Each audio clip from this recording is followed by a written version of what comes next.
Welcome to Healing Lives with Corey Gilbert, a podcast sponsored by the Healing Lives Center. Discover how to love and lead your family well and biblically. God created sex, marriage, and the family for our stewardship, growth, and benefit. My heart and passion is to teach, train, educate, and disciple Christians that want strong marriages and families. The Healing Lives Center has been serving Christians since the year 2000. Its mission is to be a center for sex, trauma, and marriage education and transformation, where we offer counseling, coaching, courses, and speaking services to you, your church, or ministry. Check us out at healinglives.com. Hey there, this is Dr. Corey Gilbert. Welcome back to our look at Lost in Transnation, a psychiatrist's guide out of the madness. We were looking at this book. Our first look was preface and introduction, and then last one was chapter 1, and today we're looking at chapter 2. And parts of it before I was reading most of it, and we're going to kind of skim through and look at different parts, but the goal is to really have a deep dive for those of you that obviously are not going to either have time to read it and need the auditory reminder of kind of what's going on in preparation. So chapter 2, Psychiatry's Dangerous Idea. Ooh, this is a really good one. So it starts off with in 1997, there was a meeting at the American Academy of Child and Adolescent Psychiatry, the AACAP. And a film was actually screened. It's called Belgian film, Ma, Ville and Rose. It was screened and discussed the story of Ludovic, a 7-year-old boy who yearned to be a girl, to learn for femininity. And his family suffered humiliation and disdain and disgrace. His father lost his job. It was seen as a superb film. But following the film, so the author, Dr. Grossman of this book, expected a discussion about the boy's delusion that he's a girl. This is 1997. And that he will become a woman. According to, at the time, the Psychiatry's DSM, the Diagnostic and Statistical Manual of Mental Disorders, he suffered from gender identity disorder, GID. Instead, this is what happened. Colleagues focused on Ludovic's victimization in a society with rigid definitions of male and female. If his culture did not insist on a black and white understanding of sex, my colleagues argued, he would have had an easier time. The implication was that society must change. I sat in the audience and thought, wait a minute. Sure, there are feminine boys with those whose personalities and interests are not stereotypically male, and that's fine. But this was different. Ludovic insisted he is a girl, an actual girl. When his beliefs were challenged, he had a meltdown and escaped to a fantasy world of glitter and princesses. I raised my hand to say it was the boy who was disordered and not society, and I looked around and listened, and it dawned on me that my comment would not be well received, and so I didn't have the guts to be the sole challenger, and I lowered my hand. Again, 1997. Something had changed in psychiatry, and I needed to figure out why, and this is part of why this book is so important. So gender identity, then and now. Sooner or later, the term gender identity will be used in your home, and I want you to be thoroughly aware of where it came from. Again, we looked at John Money. Money proposed that an identity of either male or female is imposed on a child by society, and that by age 3 it's permanent. So your child has been taught differently. Let's say that you have a daughter, and her femaleness, she's been told, is an internal sense. She might also be male, both male and female, or neither. She's been told there are dozens of possibilities, and she believes her identity can change over her lifetime. Regarding the gender binary, male and female, fixed in childhood, to her that's false and transphobic. So there are many people like her, and she'll tell you there always have been, and those gender identities do not match your genitals. It's a normal variant, like red hair. But they're a marginalized and oppressed group, and that's why so many trans people commit suicide. So, okay, wait a minute here. John Money, he was exposed in 1997 as bogus, without scientific foundation, and evolves into what some seems to be like an entirely new concept. And it's not really, but the original belief went like this. Girls are passive and emotional and like makeup and dresses because of society's expectations. Now the ideologues insist a guy who says he's a girl is a girl and an oppressed minority. So here's a review of what we've looked at. Then, male and female. Now, limitless possibilities. Then, it was imposed by culture. Now, an inner experience. Then, it was fixed at age 3. Now it's fluid throughout life. Then it was an academic theory, and now it's a turbocharged crusade. So Dr. Grossman, in her writing of this book, in my own quest to understand the bizarre evolution of gender identity, I discovered the process would require studying post-structuralism, first-wave feminism, queer theory, gender schema theory, second-wave feminism, Marxist feminism, anti-essentialism, radical feminism, third-wave feminism, and radical gender theory. That's not going to happen. I'm not going to pretend I even know what any of those are. And so she went into her field, her medical field, psychiatry. So what I do know is that the concepts and terminology have been ever-changing and increasingly radical. So even as I write these words, more and more inane ideas are introduced and foisted on me. For example, the world's foremost authority on transgender health that we mentioned before, WPATH, tells me that eunuchs, castrated boys, are a sexual orientation like gay and lesbian. Have you heard that one before? That one was new to me. I've also seen over and over the real-life consequences of a phony psychological theory that became the foundation for a global social justice movement. And I know, boy, I do know, about the current and future victims of that movement, the young people who are disfigured and sterilized, their lives and their families shattered. I'm going to stick to what I do know, and that's what I've figured out. During the decades after Money's theory was institutionally embraced and Brenda/David was living in torment, male and female came to be seen as an entirely new way, or in a new way. The two sex options, or binary, it was argued, is a lie. Sex is a spectrum. People rejecting the binary are oppressed. Gender and sex are instruments of power, and the system must come down. As journalist Christopher Rufo explains, radical gender theorists argue that white European men invented the gender binary, or division between man and woman, in order to oppress racial and sexual minorities. They believe that the system of heteronormativity must be exposed, critiqued, and deconstructed in order to usher in a world beyond the norms of heterosexual middle-class society. In order to facilitate the deconstruction of this system, radical gender activists promote synthetic sexual identities. The goal is to replace notions of biological sex, the male-female binary, and the nuclear family with queer alternatives and a world beyond binaries. With that paragraph, I'm reminded why I studied biology and chemistry in college, not political science. What is this gobbledygook, she calls it? How did it become mainstream? People think the gender ideology blitz is new and developed at breathtaking speed, and it did not, no. So while the number of young people identifying as gender variant has exploded recently, the groundwork was in place before they were born. So we need to look at what happened.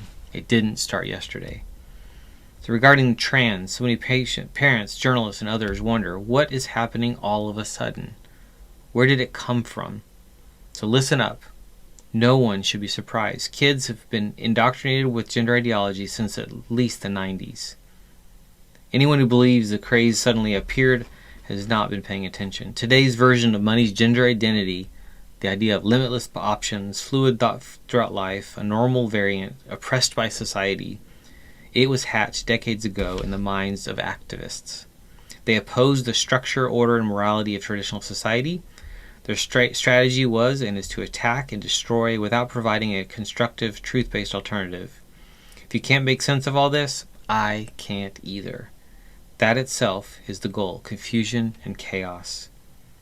Yet I keep seeing one phrase stand out in their writing and lectures over the decades. Our understanding of gender is evolving. Evolve it did into something unrecognizable. So until the 2000s, the professional organizations remained old school.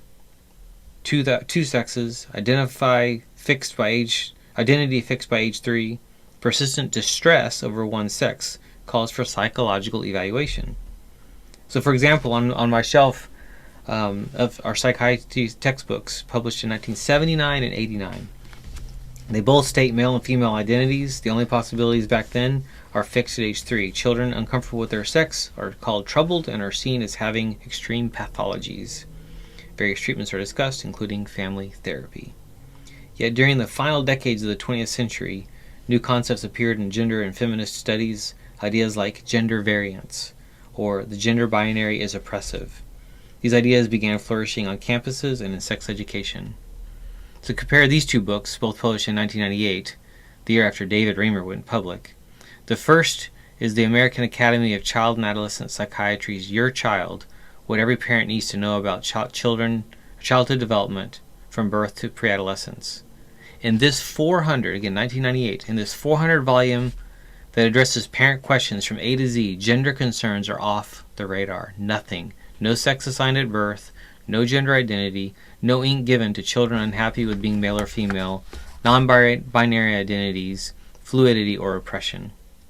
The second book, My Gender Workbook, it was called, How to Become a Real Man, a Real Woman, the Real You, or Something Else Entirely. This book isn't for professionals. It's an activist tract recruiting kids. The cover resembles a grade school workbook and features a doll that's half Ken and half Barbie. The author is Kate Bornstein, who explains he was born Albert, but as an adult became a woman for a few years, then stopped being a woman and settled into being neither. His lover Catherine decided to become a man, David. Kate and David stayed together as a heterosexual couple. Kate writes that she now identifies as something else entirely and hopes to dismantle the gender system on the planet as we know it. The message to young people is the gender system has a death grip on them. Identifying as a boy or girl is neither natural nor essential. Yes, that was 1998. Both of those books. The full-blown modern version of gender theory, non-binary, fluid, oppressive, 1998. It's crazy. A quarter of a century ago, Kate Albert was proclaiming the Articles of Faith, which we looked at earlier, which are now regurgitated by all the institutions we once trusted. It didn't start yesterday. Activists are writing in literature with marketing to children, pediatricians, psychiatrists. It's all throughout. The culture raced ahead of the medical and mental health establishments. Kids were instructed it's normal to feel their opposite sex. Activist literature presented radical gendered beliefs and finality. These are the facts. The binary is false and oppressive. Being transgender is as normal as being alive. To a 17-year-old boy who wrote, I want to be a girl, what do I do? Planned Parenthood responded in 2010. It is not uncommon for a person to identify strongly with the other gender. Talk to someone who you can trust and understands gender identity issues. On a site recommended to youth by Psychiatry, they quoted, through your adult life, you'll likely find that your personal gender identity changes and grows and becomes more clear and more murky with time and life experience. Gender isn't anything close to binary, but like most things, is a wide, diverse spectrum and a veritable genderpalooza. They actually said that. Wow. It's no surprise that sex educators like Psychiatry were at the forefront of gender indoctrination. From the start, they were about social reform, urging students to question adult beliefs, reject tradition, and make it their own decisions about sexuality. Explore and experiment, students are told. It's your right. In the 60s, sex ed taught students it's healthy to question to whom you're attracted and explore the possibilities. A few decades later, they added it's normal to question if you are male, female, neither, or both. For decades, American children have been told your mind and body may be mismatched like a pair of socks. It's perfectly normal. By the way, in 2019, Psychiatry dropped its spelled-out title and added the tagline, Sex Ed for Social Change. They don't hide their ambition. They never did. It's amazing. They want sex to be synonymous with gender so they can destroy it. And I just jumped a section, just kind of jumping down, looking through some more parts of it. As explained in Appendix 1, sex is not vague, not fluid, not multidimensional, and it's critical you and your children know that. Mammals are either male or female based on the presence or absence of the SRY, the sex-determining gene, on the Y chromosome, which establishes the production of sperm or eggs. Yes, it's that simple.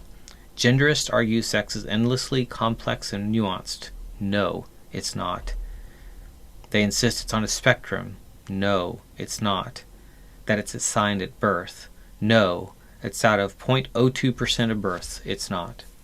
In 2004, I attended a UCLA conference on transgenderism and student speakers were angry. A woman living as a man described her challenges getting a pelvic exam and picking up medicine for endometriosis. Staff at the clinic and pharmacy are confused, and that, she told the audience, is unacceptable. I am a male with a vagina, and I should be able to talk about it. Therapists should not be gatekeepers. That was another big point I was informed at the meeting. If students request hormones, write the letter.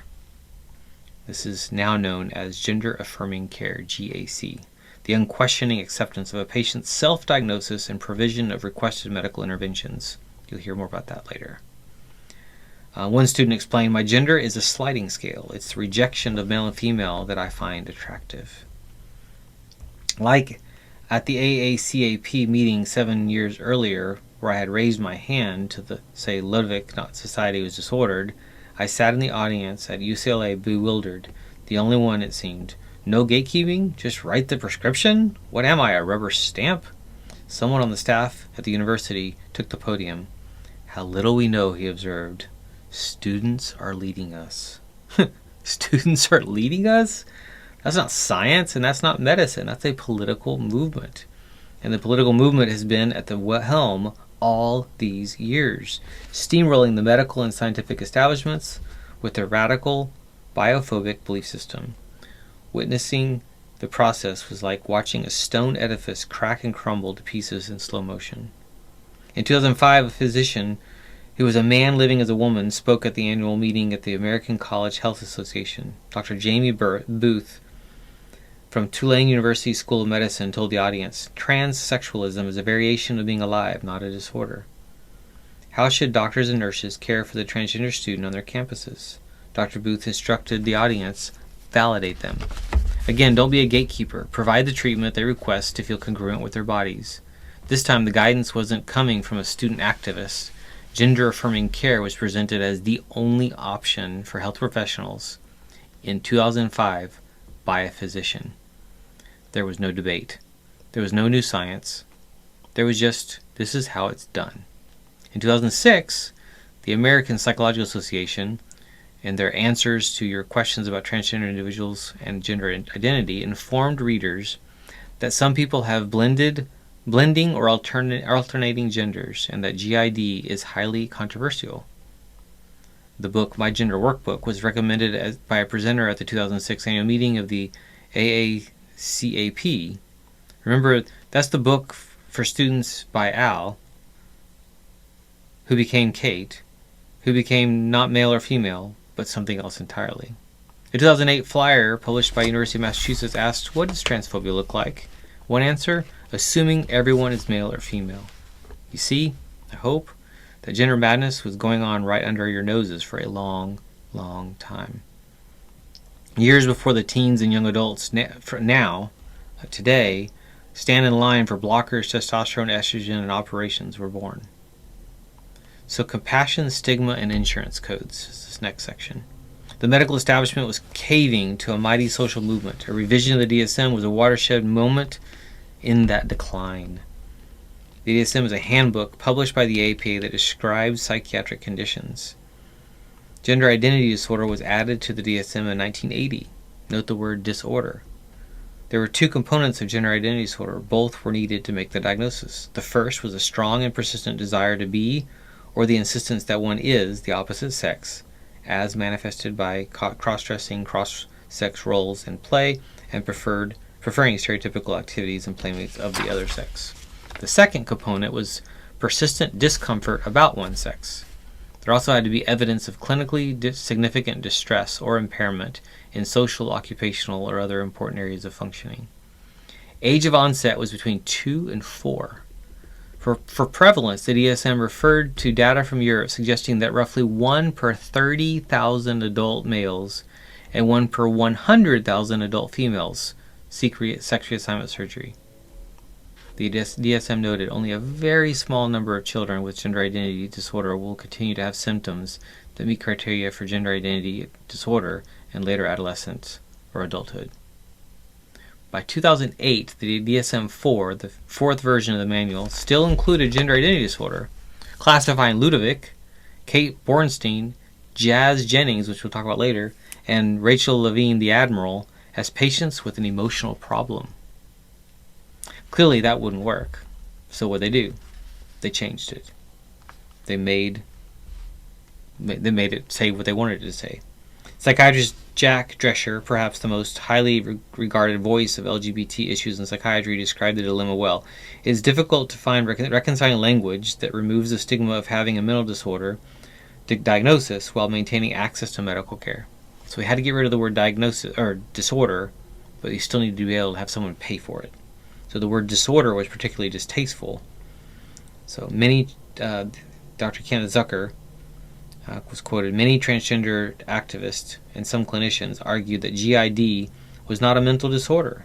Transsexualism was nothing more than a normal variant of gender identity, that its classification as a mental disorder contributed to stigma, and that there was nothing inherently wrong with a gender identity that was incongruent with one's biological sex. A violation of human rights now enters the picture. 2010, WPATH, the World Professional Association for Transgender Health, said it's not just wrong to believe gender confusion is a disorder, it violates human rights. Here's the quote.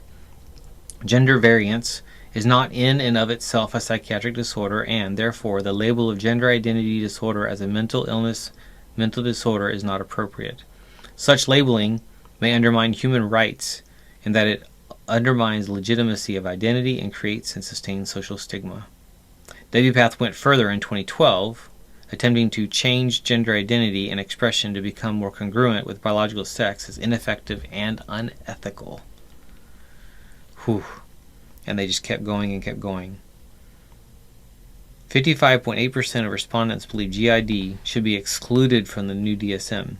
The survey revealed a broad consensus that if the diagnosis remains in the DSM, there needs to be an overhaul of the name, criteria, and language. So what do? They start mudslinging psychiatrists. They do not let people speak, as we see even today. The DSM-5 leadership, as they're prepping for the next DSM, has lost contact with the field of by restricting the necessary free communication of its working groups. The pair of doctors wrote, calling the drafting of the diagnosis manual a secretive and closed DSM process that is insulting to the other mental health professionals. The resulting DSM, they warned, would haunt the field and the APA for decades. Following publication in 2013, Dr. Francis told physicians to use the manual cautiously, if at all.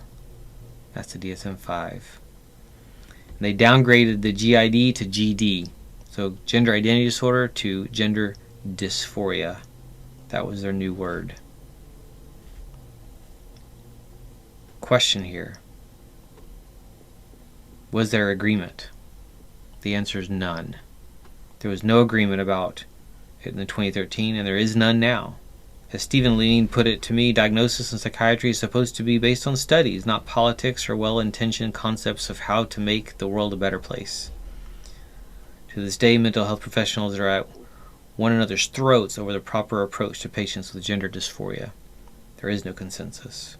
After the DSM made distress and not incongruence of mind and body the focus of psychiatric concern, one of the most powerful lobbying organizations in Washington changed its course. The Human Rights Campaign, HRC, spent years working to redefine marriage, and they won in 2015. What to do next?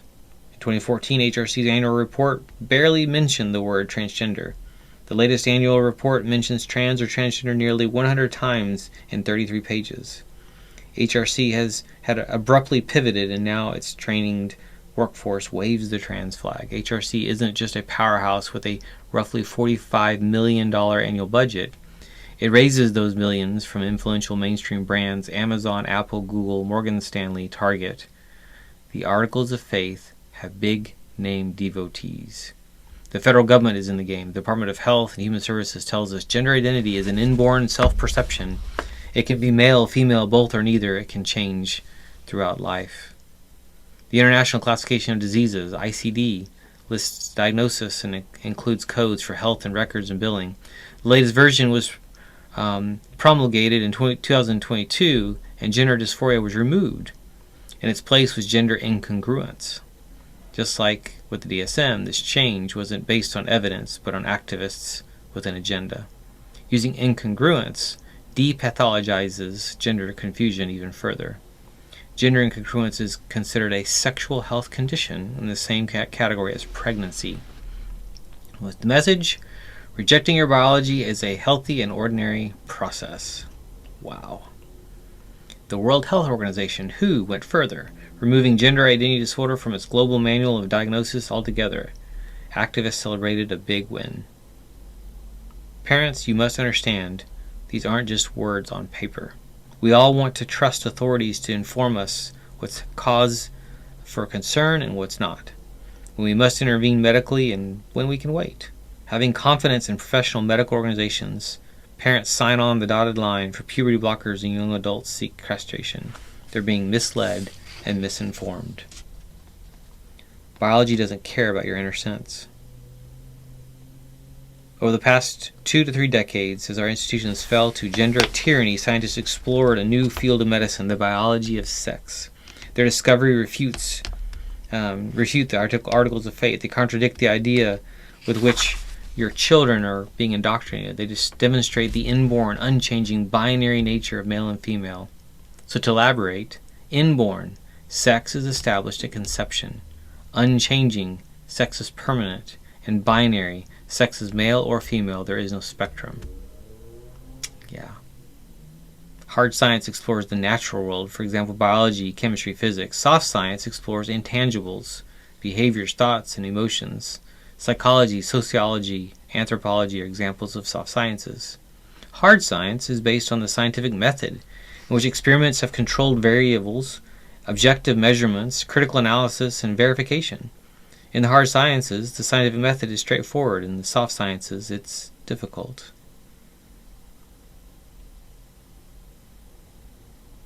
So what do we do with this? Listen to Larry Cahill, an international recognized professor of neurobiology at the University of California, Irvine. The mammalian brain is clearly a highly sex-influenced organ. Both its function and dysfunction must therefore be sex-influenced to an important degree. Dr. Luann Brizendine, a neuropsychiatrist, founder of the Women's Mood and Hormone Clinic at University of California, San Francisco, and author of The Male Brain, a breakthrough understanding of how men and boys think, and the female brain, males and females have a distinct biology. There is no unisex brain. Here, listen to that. The impact of sex-specific chromosomes and hormones is not limited to the brain. All cells in the body have sex. It's the title of a paper by 3 researchers at Chicago's Medical School, Department of Physiology and Biophysics. They are quoted. Not only does an individual have a sex, but each and every cell within the individual's body also has a sex.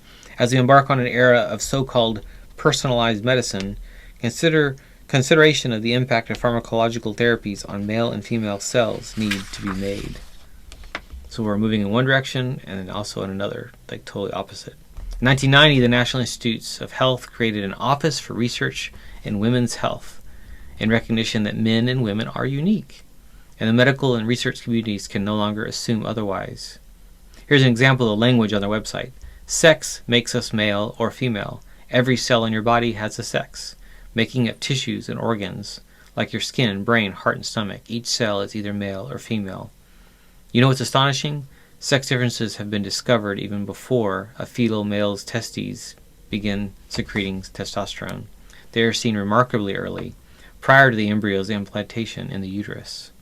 It's fascinating. That fact, and many other observations indicate that the presence of XX or XY chromosomes impacts all cells and organs independently of hormones like estrogen and testosterone. Gender ideologues want us to believe your daughter can be given testosterone and voila, she's your son. Not quite. Name the medical condition and I will describe a difference in the response of each sex. Women are better at fighting bacteria, fungi, and parasites. Menstrual cycles impact symptoms of irritable bowel syndrome, migraines, and other conditions. Men are more likely to survive severe burns. Over 80% of autoimmune diseases are in women. Until menopause, women have a lower risk of hypertension and cardiovascular disease. Women are more likely to develop certain heart rhythm abnormalities. There are critical sex differences in the therapeutic power of drugs and their side effects. Do you see why there's a medical specialty called gender-specific medicine? It's a new science studying the differences in the normal function of men and women. Researchers now recommend that if possible, women needing kidney transplants receive the organ from a female donor. They are more likely to reject male kidneys because the Y chromosomes are seen as foreign. Sex differences are observable at birth. At one day, boys look longer at a mobile, while girls show stronger interest in faces. At 1 year, girls are drawn again to videos of faces and boys to videos of racing cars. At year 1 and 2, girls make more eye contact with their mothers than boys. Male and female are social constructs. Gender differences are created by European men? Not quite. Neurobiology confirms that experts observed in cultures across the planet, from sex differences in the brain, from genes to behavior, across cultures, girls more than boys are interested in and engage with dolls and doll accessories, arts and crafts, kitchen toys, fashion, and makeup, whereas boys more than girls are interested in and engage with transportation, toys, electronics, blocks, especially complex building sets, and sports. These preferences emerge at 9 months, are stable by 18 months, and remain pervasive and consistent. So the explosion of data demonstrating sex differences prompted the development of a new specialty, as mentioned, gender-specific medicine, with leading researchers and clinicians producing the seminal text, the book Principles of Gender-Specific Medicine, Gender in the Genomic Era. The expansion of knowledge about sexual dimorphism and sex-based biology characterizes the future of improved healthcare. Wow, have we come a long ways negative, backwards. That's what the science says, but the gender ideologues are dug in. Dr. Marcy Bowers, the president of WPATH, dares to say, assigning gender identity on the basis of genitalia makes about as much sense as assigning it on the basis of height. Biologically, we're much closer to each other because everyone starts out with a primordial female anatomy, so everything a male has, a female has, and vice versa. It's just a matter of how the cards are shuffled. Wow. Dr. Bowers, your biophobia is showing. John Money would be proud. Dr. Bowers is right that at conception humans are anatomically similar, but it's not just that cards are shuffled. It's more like early in fetal development, babies hit a fork in the road in male or female. Those paths lead to vastly different places, and you can't choose a new one once you've started. If John Money lived today and not decades ago, I highly doubt, given our awareness of the enormity of sex differences at every level of functioning, at every system of the body, and from before birth, that anyone would believe his theory that we are born gender neutral. Back then, with limited knowledge, one could believe the Y chromosome was nearly empty and almost everything was up to nurture. In this era, it is impossible to defend such a position. It's wild. Dr. Christine Nusslein-Vollard, 1995 winner of the Nobel Prize in Medicine, said it best, referring to the idea that an individual is whatever gender he or she claims to be. She declared, "That's nonsense. There are people who want to change their gender, but they can't do it because it's built into every single chromosome in the human body and affects each individual's development from the moment of conception." In 1997, I put my hand down. No longer. Decades of hard science utterly invalidate John Money's theory, yet young people are being sacrificed at his feet. These aren't just bad ideas. These bad ideas have a body count, and the body count is rising. Wow. Thank you for tuning in to the Healing Lives with Corey Gilbert podcast. It has been an honor to serve. If you are struggling, have questions, or in need, Dr. Gilbert offers a free consultation for new clients. Check us out at healinglives.com to book a call. If this has been helpful to you, please share it, leave a review, and help us get the word out so that we can see lives changed, marriages transformed, and more people come into a life-changing relationship with Jesus Christ. The Healing Lives Center offers online courses, programs, books, intensives, and other services to help you live biblically and well. Discover more resources on YouTube and in Dr. Gilbert's Healing Marriage Facebook group, The Healing Marriage.